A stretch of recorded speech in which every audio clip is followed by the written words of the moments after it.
স্বাগতম।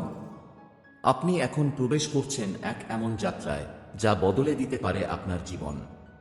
এটি কোনো সাধারণ বই নয়, এটি একটি গোপন দরজা যেখান দিয়ে আপনি পৌঁছে যাবেন সেই জায়গায় যেখানে বিশ্বের সেরা মানুষরা গড়ে তোলে তাদের সাফল্যের ভিত্তি। এই দরজার চাবি লুকিয়ে আছে প্রতিদিনের ভোরে সকাল 5টা। এখন থেকে আপনি হচ্ছেন দ্য 5 ক্লাবের নতুন সদস্য। আসুন আমরা শুরু করি।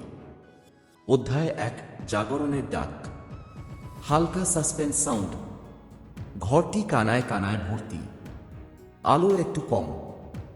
মঞ্চের ওপরে উঠে এলেন একজন অসাধারণ বক্তা যাকে সবাই বলে দ্য স্পেলবেন্ডার, যিনি তার কথার জাদু দিয়ে বহু মানুষের জীবন বদলে দিয়েছেন। তার চোখে আত্মবিশ্বাস, মুখে রহস্যময় হাসি। তিনি বললেন, সফল মানুষদের গোপন রহস্যগুলো ঠিক সময়ের মধ্যে লুকিয়ে থাকে। জীবন এমন কিছু মুহূর্ত দেয় যা চিরতরে সবকিছু পাল্টে দেয়, এবং এটাই সেই মুহূর্ত। হঠাৎ করেই মঞ্চের মাঝখানে থমকে দাঁড়ান তিনি। তার মুখটা বিবর্ণ হয়ে যায়, গলা কাঁপতে থাকে, আর মুহূর্তের মধ্যে তিনি পড়ে যান মাটিতে। গোটা হলো তখন স্তব্ধ। একজন শ্রোতা উঠে দাঁড়ান। তিনি একজন তরুণী উদ্যোক্তা, সম্প্রতি জীবনের চাপে একেবারে বিধ্বস্ত। আর আরেকজন এক ব্যর্থ চিত্রশিল্পী, যিনি বহুদিন ধরে নিজের জীবনের উদ্দেশ্য খুঁজে ফিরছেন। কিন্তু তাদের সামনে তখন একজন অদ্ভুত মানুষ এগিয়ে আসে। ছেঁড়া জিন্স, পুরনো টি শার্ট।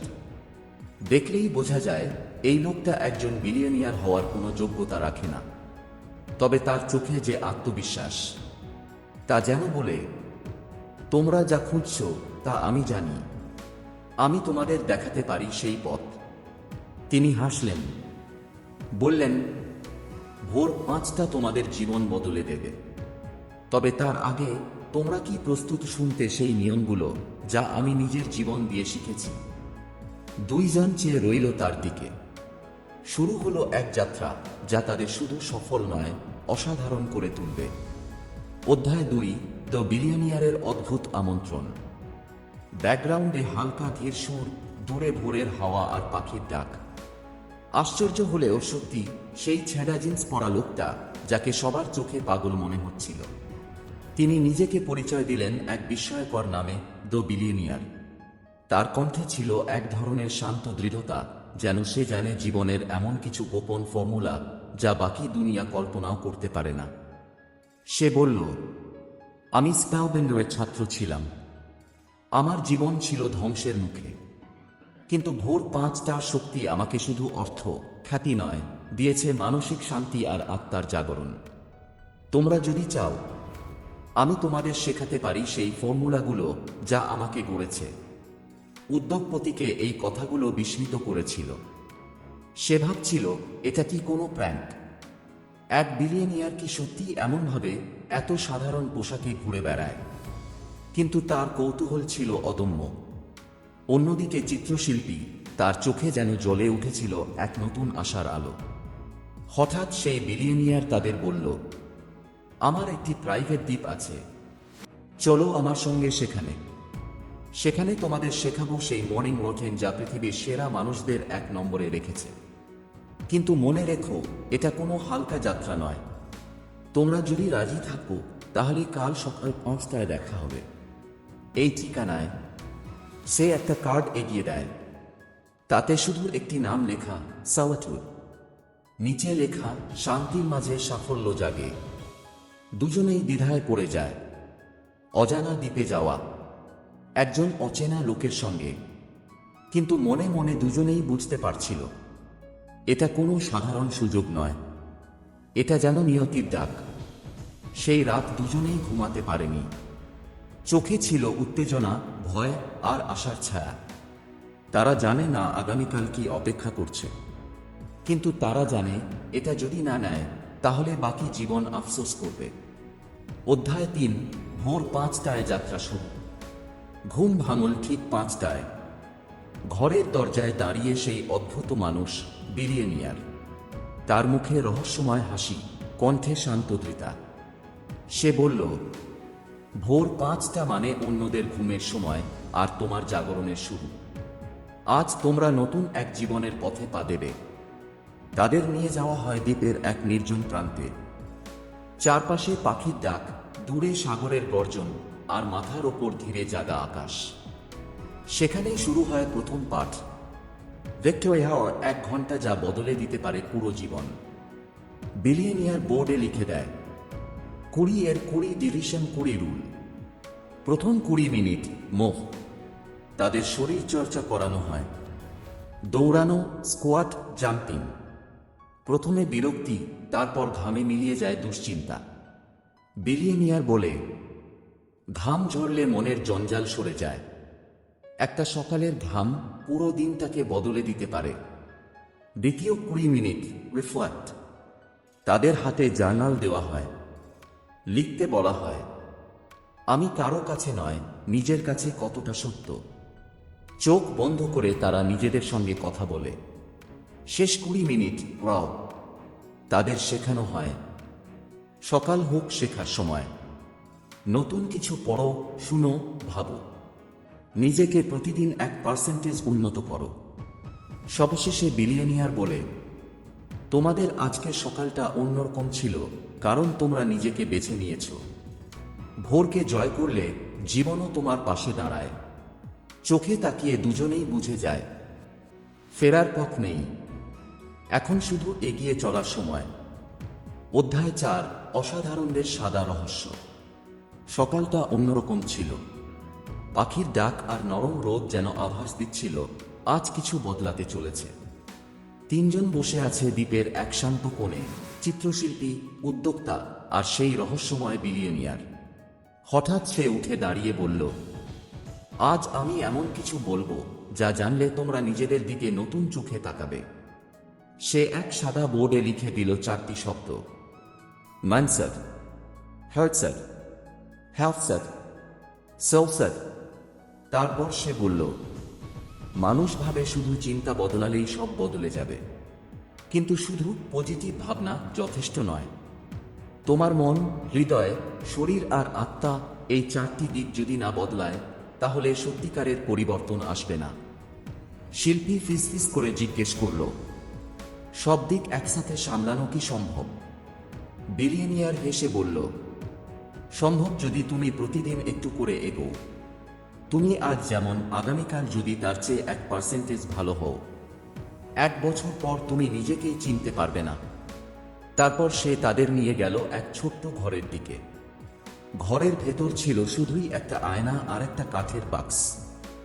বাক্স খুলে দেখায় একটি কার্ড, তাতে লেখা, consistency is the zen of mastery. সে বলল, তোমরা অসাধারণ হতে চাও, তাহলে অসাধারণ শৃঙ্খলা চাই। বড় কিছু হুট করে হয় না, ছোট ছোট অভ্যাসই একদিন পাহাড়ের মতো ফল দেয়। উদ্যোক্তা তখন চুপ করেছিল। তার মনে ভেসে উঠল ব্যর্থতার মুহূর্তগুলো। শিল্পী চোখ নামিয়ে বলল, আমি কি পারবো নিজেকে বদলাতে? বিলিয়নিয়ার উত্তর দিল, তুমি পারবে, কারণ তুমি এখন প্রশ্ন করতে শিখেছ। তুমি এখন নিজেকে জানার পথে। এটাই শুরু।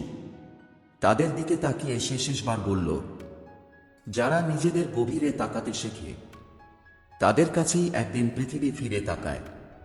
পরবর্তী অধ্যায়ে শুনুন অধ্যায় 5, মনোযোগের নতুন সংজ্ঞা। সাবস্ক্রাইব করে থাকুন এডেবক সাউথের সঙ্গে, কারণ আপনি এখন সেই যাত্রায় আছেন, যেটা আর 5টা ভোরের মতো নয়। এটা আপনার জীবনের নতুন সূর্যোদয়। অধ্যায় 5, মনোযোগের নতুন সংজ্ঞা। সকালের আলো আরও কিছুটা উজ্জ্বল। দ্বীপের গাছপালায় সূর্যশ্রী ছায়া ফেলে এক অদ্ভুত শান্তি এনে দিয়েছে চারপাশে। বিলিয়নিয়ার 3 জনকে নিয়ে এবার বসেছে এক খোলা জায়গায়। দূরে সাগর, পাশে ছোট্ট একটি সাদা বোর্ড, আর তাদের সামনে আজকের প্রশ্ন। তোমরা জানো আজকের দুনিয়ায় সবচেয়ে দামি সম্পদ কি? উদ্যোক্তা ভেবে বলল, সময়।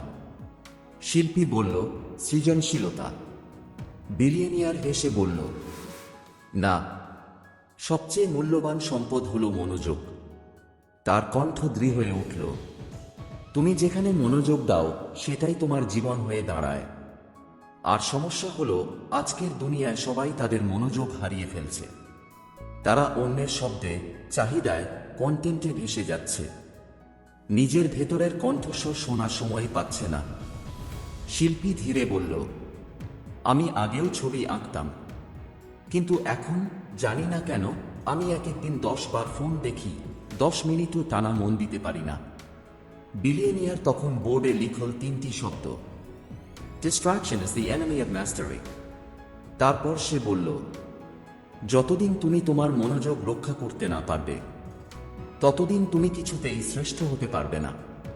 তুমি হয় ব্যস্ত থাকবে, না হয় অসাধারণ হবে, দুটো একসাথে হয় না। মনোযোগ রক্ষার নিয়ম। সে তাদের হাতে একটি তালিকা ধরিয়ে দেয়, যেখানে লেখা ছিল মান ফোকাস রেশিও নামের কিছু অভ্যাস। দিনে 2 ঘন্টা ফোন বন্ধ রাখা, সকালে 9টার আগে কোনো সোশ্যাল মিডিয়ায় না ঢোকা, দিনে 1 ঘন্টা গভীর কাজ, ডিপ ওয়ার্ক, 1 সপ্তাহে 1 দিন ডিজিটাল ডিটক্স। প্রতিদিন একটি কাজ এমনভাবে করা যেন সেটাই জীবনের শেষ কাজ। উদ্যোক্তা বলল, আমি এতদিন শুধু কাজ করতাম, কিন্তু আসলে কাজের মাঝেই আমি মনোযোগ হারিয়ে ফেলেছিলাম। বিলিয়নিয়ার ধীরে বলে উঠল, তুমি মনোযোগ ফিরিয়ে আনো, দেখবে জীবন নিজের ছন্দে ফিরে এসেছে। একান্ত মুহূর্তে উপলব্ধি। শেষে তারা 3 জন চুপচাপ বসে রইল। দূরে সাগরের ঢেউ আর সামনে নিজের প্রতিফলন। তখন বিলিয়নিয়ার বলল, সবাই চায় সফলতা, কিন্তু খুব কম মানুষ নিজের মনোযোগকে রক্ষা করে। তুমি যদি তোমার মনোযোগের পাহারাদার হতে পারো, তাহলে সফলতা তোমাকে খুঁজে নেবে। শিল্পী মাথা নিচু করে বলল, আজ থেকে আমি শুরু করব। নিজেকে ফিরিয়ে আনব আমার ক্যানভাসে, সেখানে যেখানে আমি আর কেউ ছিল না। অধ্যায় 6, ফ্লো স্টেট এবং একাগ্রতার মহাশক্তি। সকালের প্রশান্ত বাতাসে এবার একটা ভিন্ন উষ্ণতা। চিত্রশিল্পী ও উদ্যোক্তা দুজনেই আগের চাইতে অনেক বেশি স্থির। তারা যেন বুঝতে শিখেছে, ভোরবেলার এই ঘণ্টাগুলো শুধু সময় নয়, এটা আসলে আত্মার সংলাপ। আজকের আলোচনায় বিলিয়নিয়ার বলল, তোমরা কি কখনো এমন মুহূর্তে ছিলে যখন সময় থেমে গিয়েছিল বলে মনে হয়েছিল? যখন তুমি যা করছিলে সেটাই হয়ে উঠেছিল সবকিছু?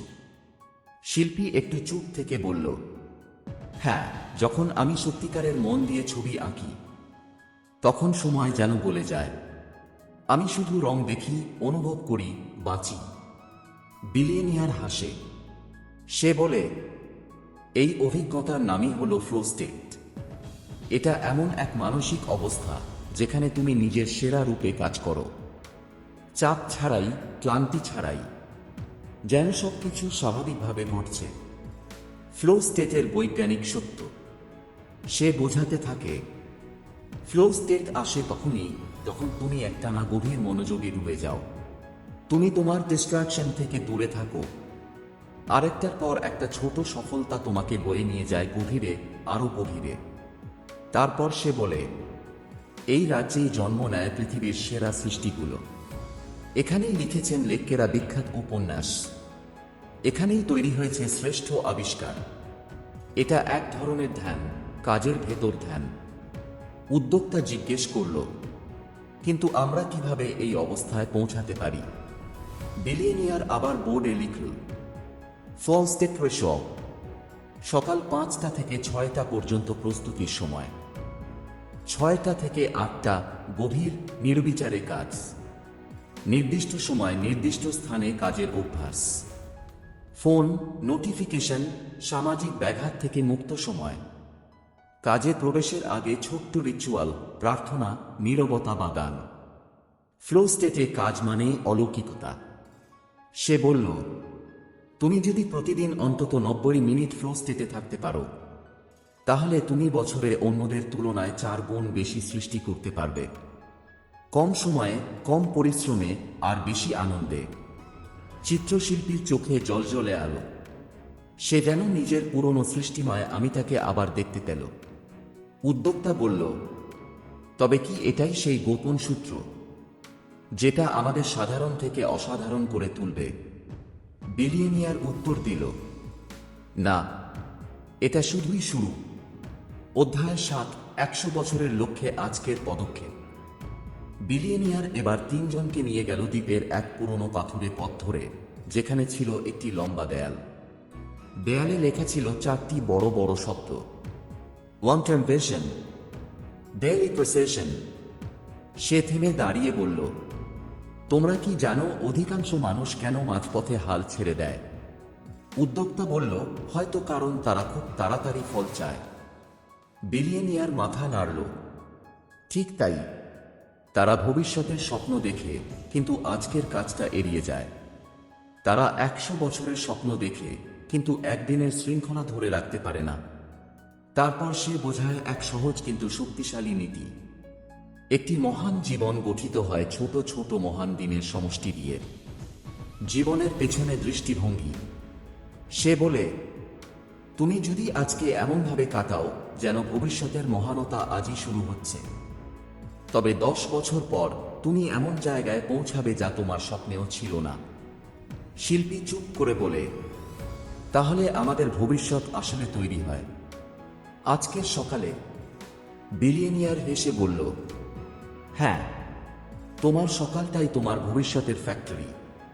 তারপর সে তাদের হাতে দেয় একটা ছোট খাতা, যেখানে প্রতি পৃষ্ঠায় লেখা, আজকের সবচেয়ে গুরুত্বপূর্ণ 3টি কাজ কি? এই 3 কাজ শেষ করো প্রতিদিন, আর তুমি নিজেকে গড়ে তুলছ দৃঢ়ভাবে, নিশ্চুপে, ধারাবাহিকভাবে। অধ্যায় 8, আত্মনিয়ন্ত্রণ এবং নিজেকে জেতার যুদ্ধ। পরদিন সকাল, তিনজন আবার মিলিত হলো এক পাথরের বেঞ্চে। আজ বিলিয়নিয়ারের চোখে একরকম কঠোরতা। সে ধীরে বলল, তোমরা হয়তো ভেবো না সফলতা মানেই আরাম আর ছন্দময় জীবন। আসলে নিজেকে জয় করার প্রতিদিনের যুদ্ধই হচ্ছে সফল জীবনের আসল মানে। সে বোঝায় আত্মনিয়ন্ত্রণ, নিজেকে প্রতিদিন নিজের নিয়মে চালানো, নিজের কমফোর্ট জোনকে অস্বীকার করে এগিয়ে যাওয়া। তারপর সে বলে, প্রত্যেকবার তুমি যখন নিজের দুর্বলতাকে না বলে শৃঙ্খলা বজায় রাখো, তোমার আত্মবিশ্বাস এক ধাপ বাড়ে। উদ্যোক্তা ভাবে কতবার সে আলসেমির কাছে হার মেনেছে। শিল্পী চোখ বুজে স্মরণ করে কিভাবে সে নিজের আবেগে ভেসে গিয়েছিল। যুদ্ধে জয়ী হওয়ার কৌশল। বিলিয়নিয়ার এবার 4টি নিয়ম দেয়। নো এক্সকিউজেস নীতি, নিজেকে আর মাফ নয়। অস্বস্তিকে আলিঙ্গন করো, কমফোর্টের বাইরে জীবনের আসল শক্তি। প্রতিদিন একটা ছোট আত্মজয়, যেমন ভোরে ঘুম থেকে ওঠা। নিজের উপর গভীর শ্রদ্ধা, তুমি নিজের জীবনের প্রধান যোদ্ধা। সবশেষে সে বলে, যদি তুমি প্রতিদিন নিজের অলস, অস্থির, দুর্বল আত্মাকে হারাতে পারো, তাহলে বাইরে যত যুদ্ধই আসুক তুমি তাতে হারবে না। শিল্পী চোখ মেলে বলে, এতদিন ধরে আমি বাইরের প্রশংসা খুঁজেছি, কিন্তু আজ বুঝছি নিজের কাছে জয়ী না হলে কোনো স্বীকৃতি টেকে না। উদ্যোক্তা একমনে মাথা নাড়ে। সে বুঝেছে জয় মানে ছক্কা মারা নয়, বরং প্রতিদিন নিজের ভেতরের লড়াইয়ে না হারা। অধ্যায় 9, অসাধারণতা কিভাবে অভ্যাসে পরিণত হয়। সকালটা ছিল নীরব। তিনজন বসে আছে আগের সেই জায়গায়, কিন্তু আজ তাদের চোখে আছে এক অন্যরকম জ্যোতি। এটা শুধু জ্ঞান নয়, এটা অভ্যাস হয়ে ওঠার পথে তাদের চলার চিহ্ন। বিলিয়নিয়ার আজ শান্ত স্বরে বলল, তোমরা এতদূর চলে এসেছো, কিন্তু জানো কি এই পরিবর্তনকে ধরে রাখা এখন সবচেয়ে বড় চ্যালেঞ্জ? উদ্যোক্তা মাথা নাড়ল। সে জানে একদিন ভালো থাকা সহজ, কিন্তু প্রতিদিন একই রকম শৃঙ্খলিত থাকা কঠিন। বিলিয়নিয়ার বোর্ডে লিখে দেয়, হিরোরা প্রতিদিন জিতে না, কিন্তু তারা প্রতিদিন শুরু করে।